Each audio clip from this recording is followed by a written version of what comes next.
your girl, Ariella Blu. Thank you all so much for tuning in and joining us today for the Ariella Blu Effect Artists, Extraordinary People, and Business Spotlight. We are live streaming on 2 Facebook live stream platforms and the Blog Talk Radio today, y'all. What's up? For today, you guys, I am so extremely excited and honored to have this beautiful queen calling into our studios today.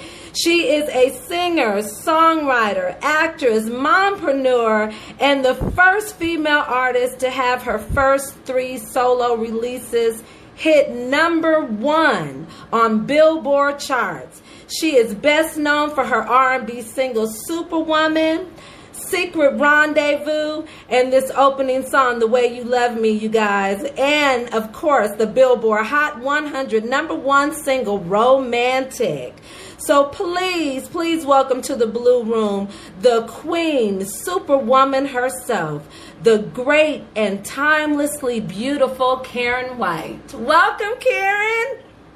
Wow. I am loving that introduction. I feel great. I feel like I can go conquer and I can get another 30 years in, right? Girl, let me tell you, with the way you looking and sounded, most definitely.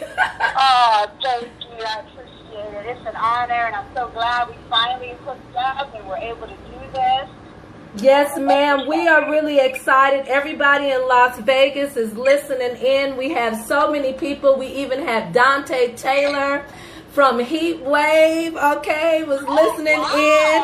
Oh, yeah. Yeah, we even had Jeff Medina guitars for the Commodores. Everybody is tuning in. They cannot wait for this interview. Wow, that's awesome. You know, 2 iconic groups that are incredible. And I have a little story. I remember it was before I had my first album out. I did background and I worked with Commodores. And what was his name? Jeff Medina.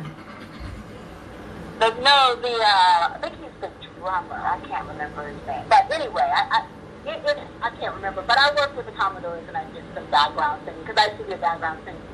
So, good shout out to y'all. Girl, listen, they all listening. Everybody's listening. Even Miss Queen G, Tyrese Gibson's sister, is on Facebook Live. Everybody is chiming in, listening to you because you have so many fans all over the world. But here in Las Vegas and LA, from where we come, let me just tell you, it's through the roof, KARYN, for real. Shout out to Tyrese's sister. What's her name? Say that again, babe. You said Tyrese? Yeah, Tyrese Gibson's sister, Shanta Renee Gibson. Hey, Shanta Renee Gibson. Shanta, KARYN just gave you a personal shout out. We even got a Nina Toner out here, PR for the Soulmatics. Everybody is online. And I know that I really don't need to do much of an introduction on you, KARYN, because most people already know who you are and what you've done. But for the few people that we have that don't know who KARYN White is, I just wanted to read a little bit from your bio before I get into the interview questions. Is that okay? Oh, sure. All right. So this is about Miss Beautiful Superwoman KARYN White. She possesses one of the most memorable, distinctive voices ever heard in popular music. She's an accomplished singer and songwriter who etched herself into music history with her smash hit song, the female anthem Superwoman. That song made international waves, selling over 1 million units, being certified gold and named the Billboard R&B Song of the Year in 1989. She is a superwoman. She's KARYN White.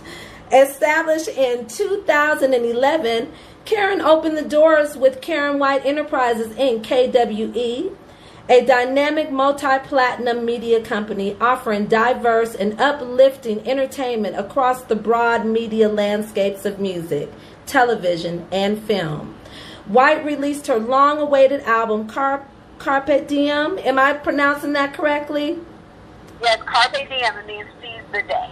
Seize the Day / Seize the Day on her own label and distributed through Lightyear EMI, which is huge. because that means that you just stepped right into the new millennium and the ways of the world. Yep, tell me about it. Okay. Yep, that's what's up. Which we know can be a difficult transition from the way that things were, but you seem to be holding it down.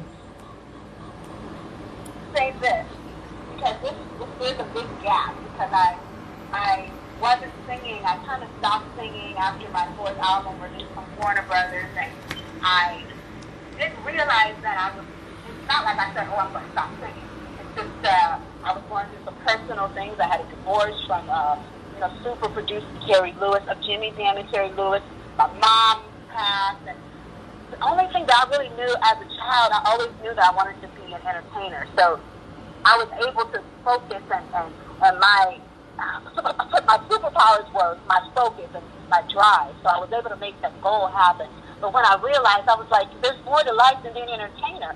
And when I found out, when I was getting divorced, my mom was passing, I had to step back and say, this isn't right. I gotta get my shit together. Sorry, it's a curse, but that was really how I felt, because I felt like I was losing who I was, and it was unraveling fast. And so I stepped back from the industry, and then time kind of just happened, and I'm a person who is very driven, so I'm not going to just sit back and, just... That's right.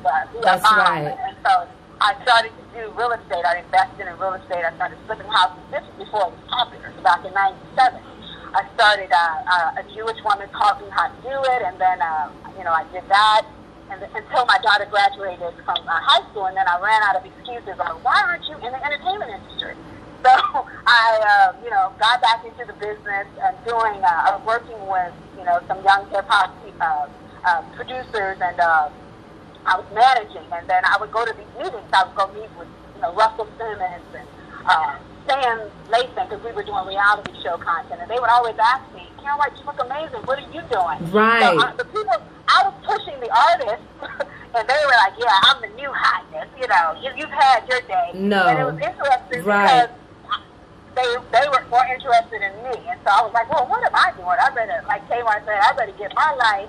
And so, therefore, I got back into the business, and I'm really excited. And had I not done the business side, when I stepped away, being an entrepreneur, learning real estate and flipping homes, there was no way I was going to come back into the entertainment industry, not owning my own content, and like you said, stepping into the new platform. That's right. Of business today, which is not being left behind, which a lot of, and I hate to say this because a lot of the black artists that are R&B, they kind of are stuck into this whole old system, and it's like, we really got to evolve, y'all. Come on.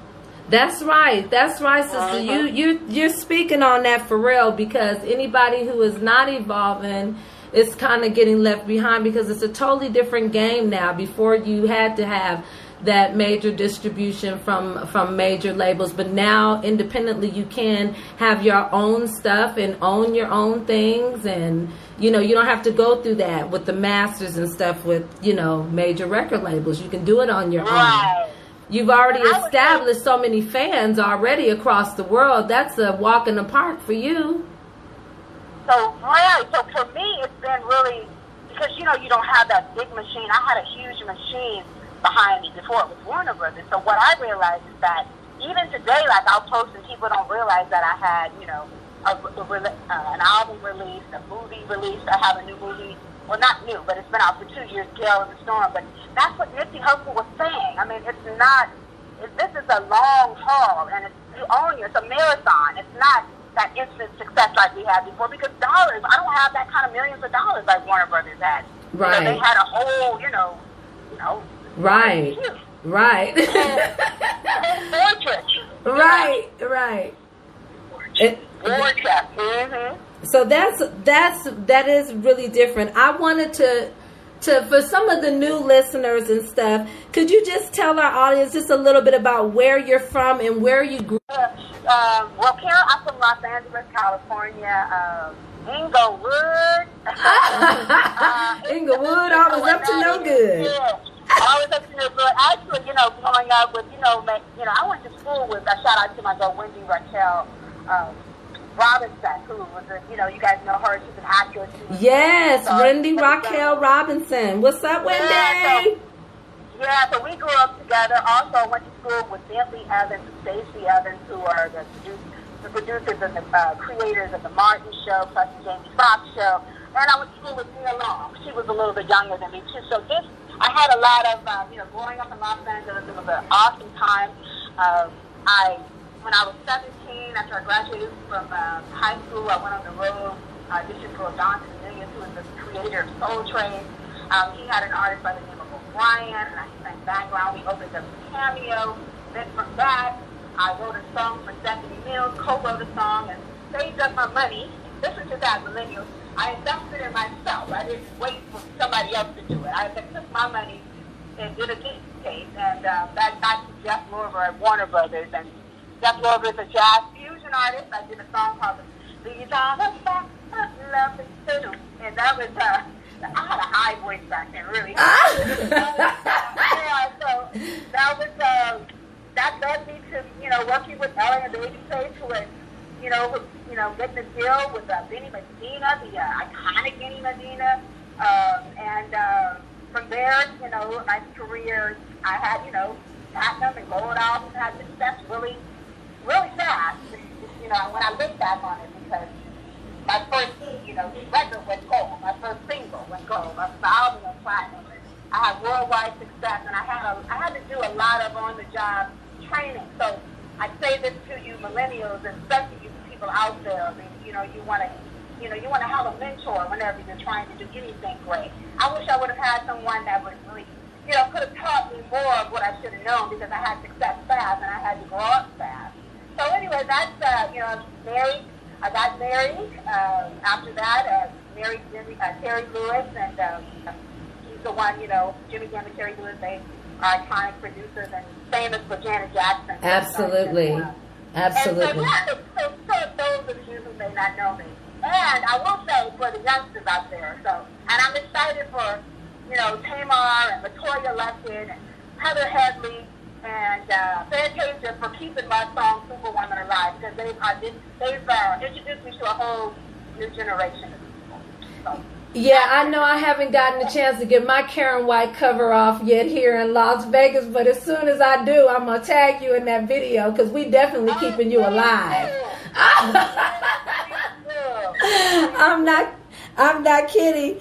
KARYN, at what age did you know that you had a gift for music and for acting?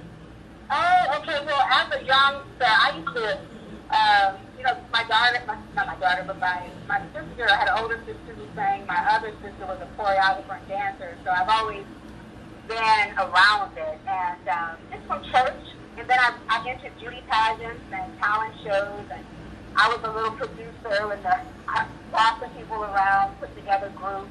We were, I would like the Jones Girls, and Stephanie Mills. She was probably my favorite artist at the time. I was winning contests singing Home from the Wind. So that was, so that's how I got started. And then also I want to share, because Switch, I want to say this. I was in a band at 16, and the drummer of the group, Motown group Switch, Jody Sims, he was the one who put this group together. So I really learned a lot from Switch. Oh, wow. I didn't know that, KARYN, because you know what? I'm so glad that you even mentioned that, because I'm trying to put together a show right now with my boys, with Switch, with Greg Williams. Yeah. And we talked about you being on that bill. So I think that we might need to make that happen, since you guys already have a relationship. We do. We have a real, like I said, just from 16 years old, and so that would be awesome. I love, Switch. So they would teach us, Jody would have us doing, like, all this jazz fusion and all these harmonies, and, pretty much where a lot of my background training came from, because, Switch has the most amazing vocals. Right. They still holding it down. Even to this day, for sure. They are. They were one of my first guests. Oh, really? That's right. I got to forward you the link on that interview with Greg Williams. He's pushing his new book now, Motown and Me, but I'm going to definitely let him know and tag him in this video, because he's going to be crazy about that. Wow. And let me say this, LA was such a great time. it was just during that time, just, you know, it was just the business has changed so much. But I remember, like, you know, Shaka Khan coming to my show and blessing me, and you know, and wow. You know, Stevie Wonder calling me, and friends calling me and giving me flowers when my song, you know, when Sugar Rendezvous number. Wow. Those were just Eddie Murphy. I mean, it's just so different now. The industry has just changed so much, and I really don't like the way that's, you know, the music factor. I don't really love the music right now. I feel right. Like, yeah, it's, you gotta dig back. Yeah, so I guess that's why it's like it now, because people miss that, they love that 90s R&B, and of course, you know, just the iconic, you know, the Ivory 70s, 80s. You know, I'm just excited that music, where it's going now, is we're starting to have a platform again, because it's definitely not relying on radio, that's for sure. That's true. That's true. You had to really be talented back in the day to get a record deal. So, you know, nowadays everybody's kind of independent, so everybody kind of does their thing, and you really do got to reach back in the crates if you want to have some quality music to listen to and see where it comes from. People don't pick up instruments no more is another thing that we were talking about the business. Oh, yeah. Everything is electronic. Yes, and you're so right. Remember when you had to read music? You had to be able to read music too, even as a singer. Yeah. Oh, yeah. Mm-hmm. And I want to say shout out to, and this is also, you know, there's different pieces to the story. When I was on my second album, Romantic, I used Mint Condition was my band. So can you imagine? I had Mint Condition as my band. Wow, that's crazy. So that was, what a blessing. Yeah, and I didn't really do much because at that time, and these are the lessons, I really learned a lot. I had, next to the people representing me, I had like, I'm going to say Barton Arnold, who was the president of Sony. So he's the one who discovered Luther and Nat Nicole and, wow. and Sade. And so he, wow. You know, he had, and Michael Jackson, and, you know, at Sony. So this was my manager. And then Benny Medina, who went on and managed, you know, Will and Will Smith, J-Lo, launched J-Lo, everybody. You know, mm-hmm. Right, and what's her name? Tara Banks. So yep. I didn't realize really how much gold I had around me, and so that's I just really, when I look back, Don Cornelius, you know, who really, yes. you know, started my career, yes. you know, believing at me, you know, and that's, trust me, they were better singers, but he saw something in me.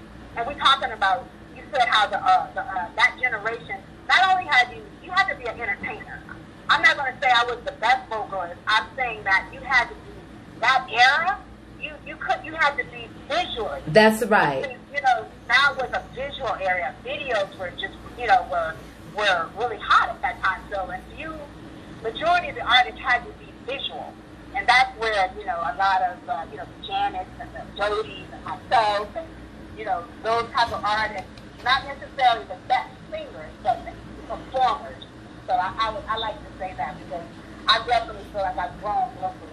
And I'm excited about that because I feel like you're supposed to grow, right? Well, I heard some of the live stuff that you have, and it's amazing. And I love what you're doing with your new album as well.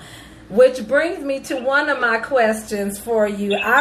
Which I know a lot of people must ask you this. You might get tired of hearing this, but what would you say is the most memorable moment while working with Babyface on such mega hits like Love Solid? Because that's still my favorite to this day.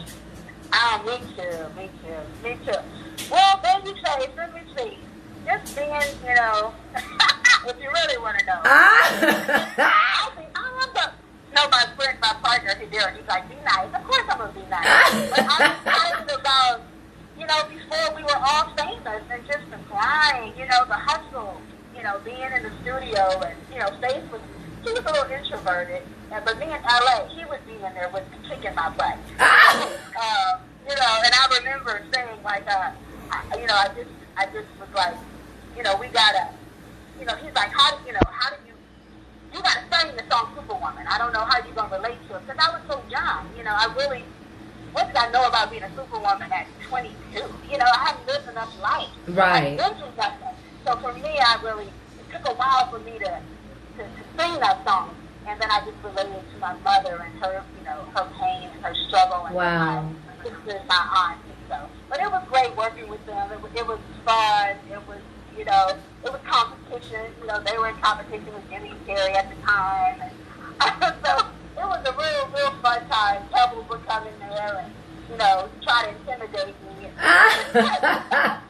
Because you can sing better. Oh, God, did I say that? Keep it 1,000. Right, exactly. So I remember Benny Medina saying, because LA wanted to bring Pebbles to an event that Warner Brothers had for KARYN White. He was like, no, you can't bring, you know, Pebbles to KARYN White. He said, it's so funny. It was, but you know, he was married to her. So it was just it was like I said, I was there, Terry, you was there. It was just, right. It was a real cool time. But it was competitive. It was competitive. With Janet Jackson in the other room, too. It was all competitive. I'm not going to say I believe it. I believe it.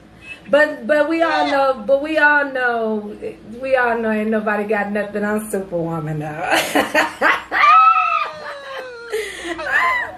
Keeping it 1,000.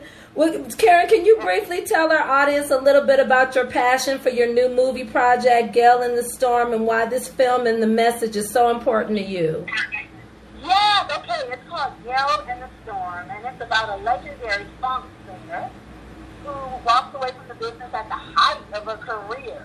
And so she hooks up with a music producer who tries to get her back into the game. And so this movie was such a joy because we had been, you know, we're talking about, you know, auditioning for films in Los Angeles. And, you know, when I got back into the business, I was fearless because when you're in your 40s, you're like, I'm doing it all. You know, you don't have those hang-ups that you had in your 20s.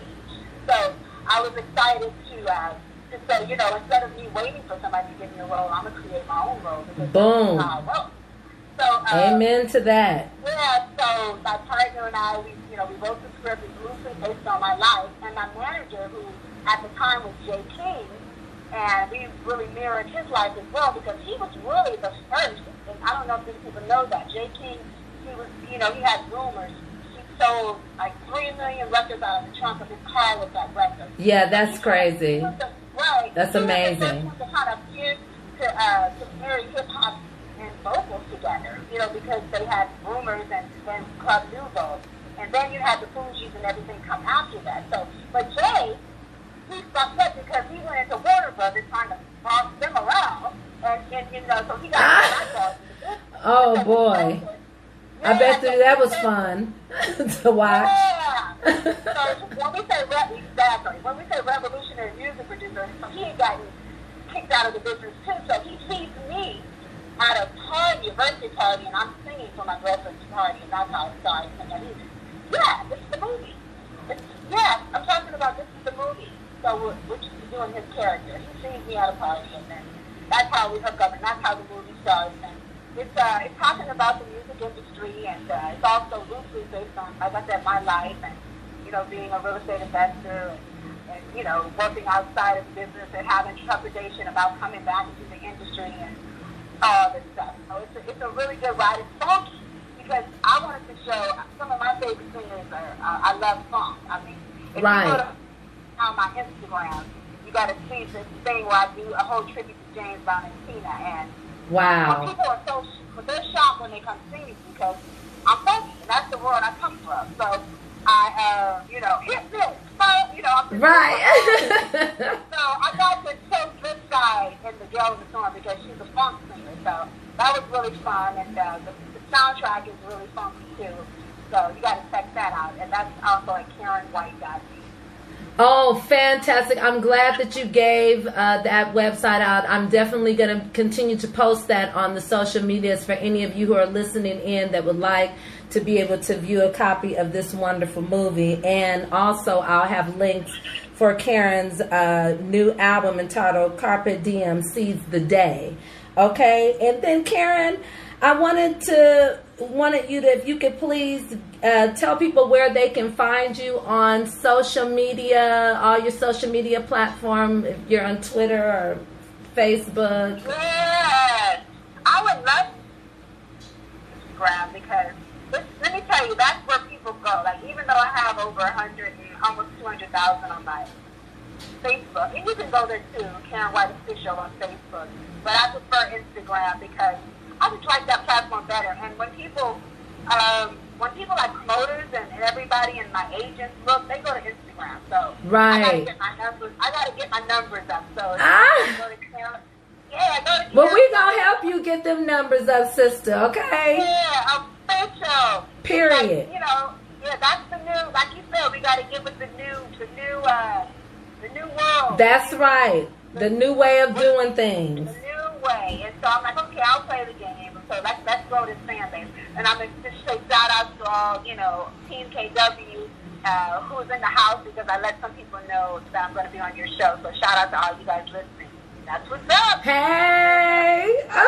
Karen, before we close out, sweetheart, I just want you to, if you could, for some young man, young woman that wants to get in this business and they don't really understand, I know that it's the 90% business, 10% artistry. What advice would you give to some young person that would love to be able to follow in your footsteps and try to reach the heights of success that you have? Okay, well, I sure would love to say that.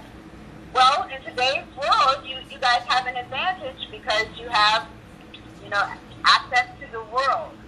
So you got to do the work, and, knowing that you're an artist, that means you're your own website person, you're on social media, you're a PR person, you got to be able to know how to do your own artwork. You got to know, you got to be it all. And, that's right.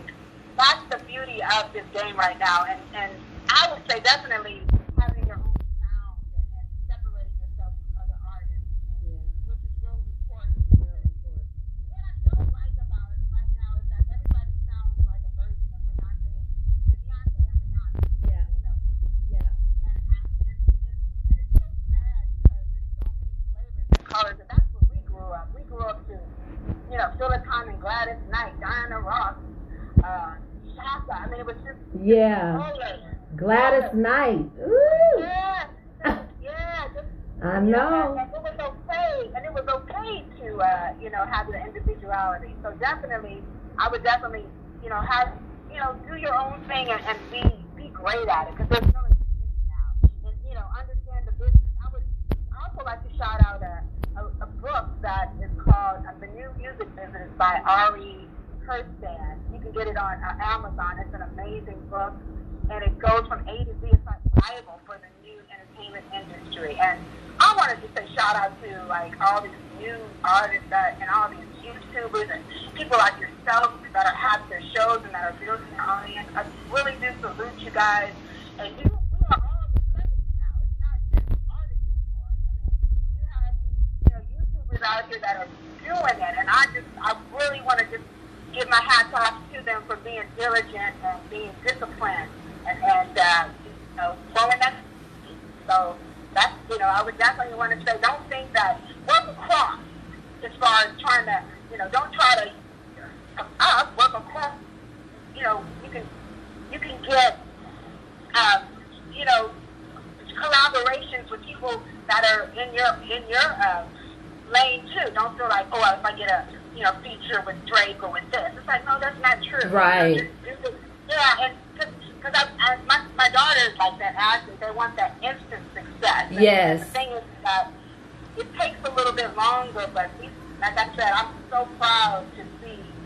I look at, some of these YouTubers and I'm seeing, my girls that are, growing a hair business and, they're coming out with products and they started 7 years ago. Yeah, so Yeah, so I wanted to say, and some of the artists that I, independent artists that I'm seeing do their thing. So we all should definitely learn from this hustle and really, know that, just really be true to the game and do the work.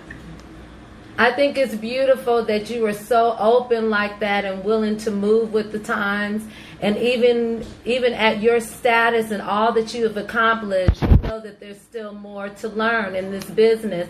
And I think that that's really important. A lot of people need to keep that in mind as well. There's always something to learn in this life and in this business.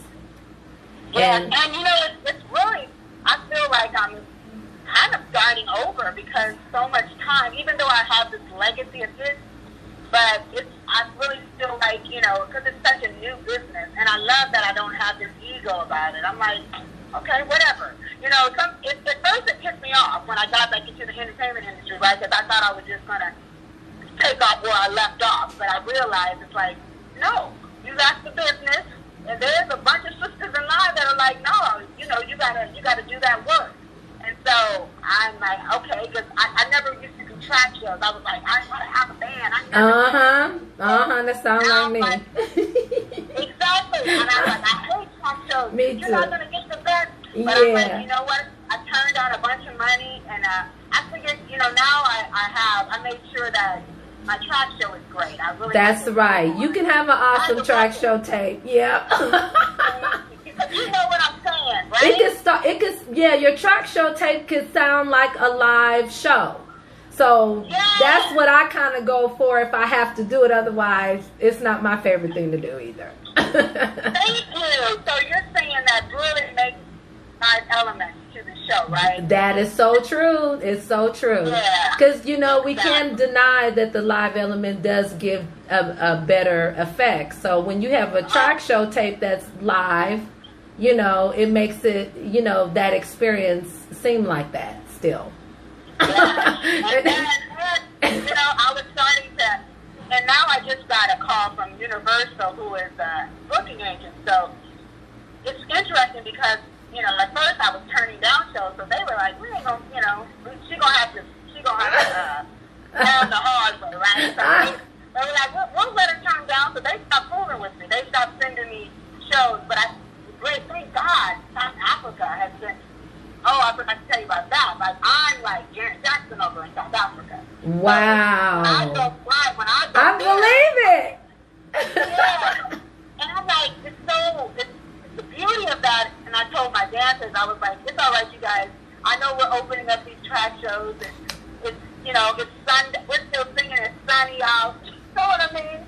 We're in the first on, but I was like, when we go to South Africa, we're gonna make up for all of this. I know that's right. You know, I said your girl, they appreciate your girl. They don't throw you away like in the States. I know. You know what? That is so true, and you hear that all over the world. Shout out to my girl Claudia V in Germany. She's an agent over in Germany. And it's so awesome at bringing acts from over here to over there. Definitely, I know that Claudia is probably tuning in today too, because because we got Superwoman on the line. So. Well, yeah. This is so you're a singer, songwriter. Yes, singer, songwriter, producer, and radio host. Yep, I wear many hats. I didn't get the memo.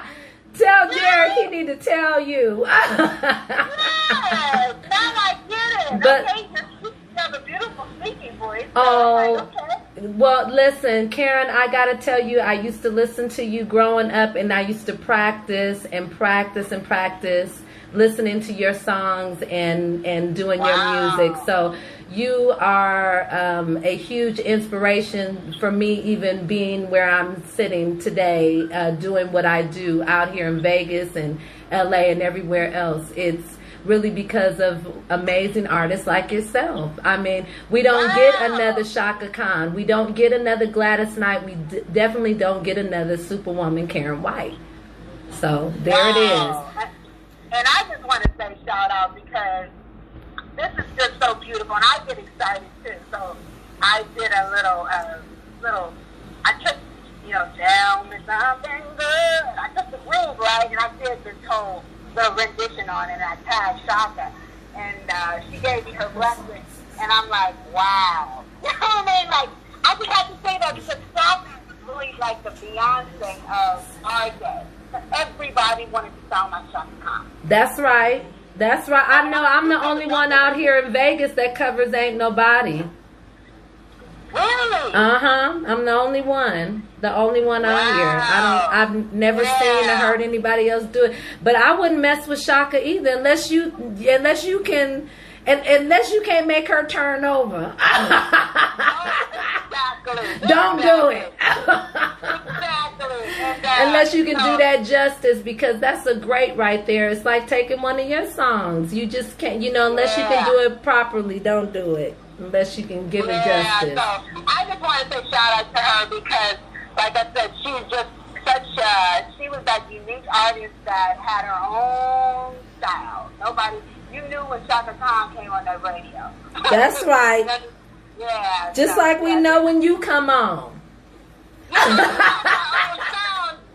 Like, look, I definitely have my own sound. It's definitely, I was like, okay, and that was really strategic. It was really important for me not to let these producers, try to change that because, they can, Right. You have to know who you are. You got to know who you ain't right now. This is true. This is true.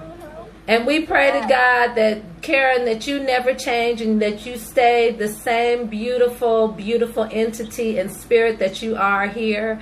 We're all going to continue to draw from you. I know you draw from the people that you draw from, but a lot of people draw from you as well. And we appreciate you. And we are so incredibly happy to have you on the show today to celebrate you. Oh, thank you. I really appreciate that. This has been I really hope that you will come back again and grant us another interview. That would be awesome, and keep us abreast of all the upcoming projects and stuff that you have going on. We will forever be a platform for you. Thank you. I would love to do that. And I also want you to send me something because I need to hear your music. I need to know. I'm going to send you something. I most certainly will. Thank you for even wanting to listen to it. And I love you, to all you guys on the line. Thank you guys for tuning in. It's been fun. And I wanted to give y'all some of that stuff I never said, so I wanted to make sure I gave you an exclusive, Well, you most certainly did. And we appreciate you so much wholeheartedly from the bottom of our hearts. And we thank you again for taking your precious time out to do this interview with us. All right, you guys. All right. Love you too. Bye-bye, everybody. All right, y'all. That's our show for today. Thank you all for joining us on the Ariella Blu Effect Artist Extraordinary People in Business Spotlight. As always, love yourself and stay blessed. This is your girl, Ariella Esmeralda Blu. Peace. Until next Monday, Ernest Thomas. We're going to leave out with one of the tracks from KARYN White's new album, Carpe Diem, Seize the Day. This is Sister Sister by KARYN White. And wake up, sisters, 'cause ain't nobody tripping about what you got on. Say I should have your back, hey, you should have mine.